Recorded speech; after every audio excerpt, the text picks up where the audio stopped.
my parents never stop us to just be what we are. Never ask me, be this, be there, But it's just, you can be whatever you like to be, but only one thing. Please make your life useful for other people. The way I remember growing up, 7 siblings, so 8 children in my family. I'm the third. I remember how busy we are when we were kids because we have so many siblings, which is really good. Because what I feel is that we learn how to share, we learn how to tolerance, and the way my mom and dad showing us about life is so much interesting. And I think I inherited what they think about life. My father always telling us life is about sharing. Sharing is very important. And my mom is always telling me life is about giving. You have to give. When I was kids, I loved traveling. And I loved the nature. Even though I was born in a city, like whenever there is a school holiday, I always going to the countryside. I love to see the river flow, the water. I love trees. I love mountains. This is one thing that my childhood I spent. There is a big eclipse in Indonesia in 1983. So I enjoyed it very much, being in the zoo to observe what is the behavior of the animal when there's a dark. It's noon at 12 o'clock. Suddenly, the sun, the eclipse, and very dark in a few seconds.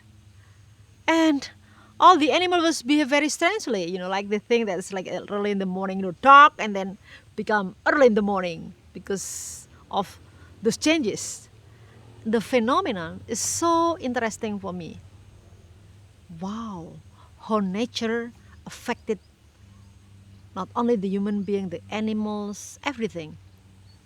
Then I got an invitation because I'm the winner of the scientific competition.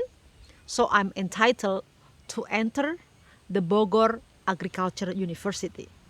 I want to be an agriculture engineer, which is also very useful because then I can do rural development.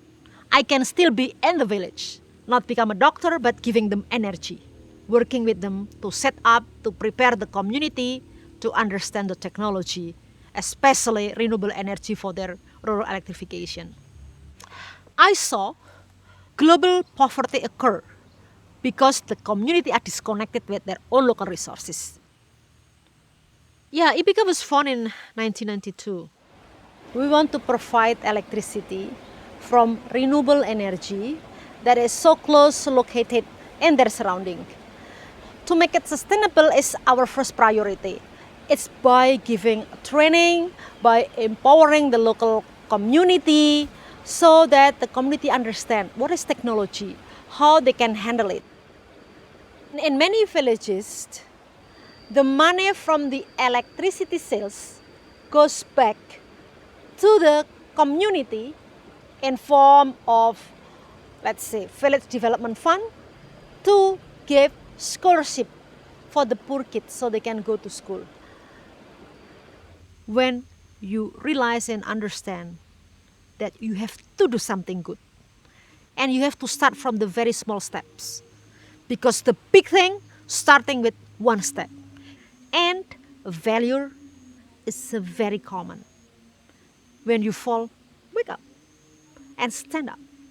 It's this repetition, but then you become strong and you can achieve your goal that you are really dreaming on. We have to create more young generation who are thinking what is the best for our community, our society, and hopefully for the nations.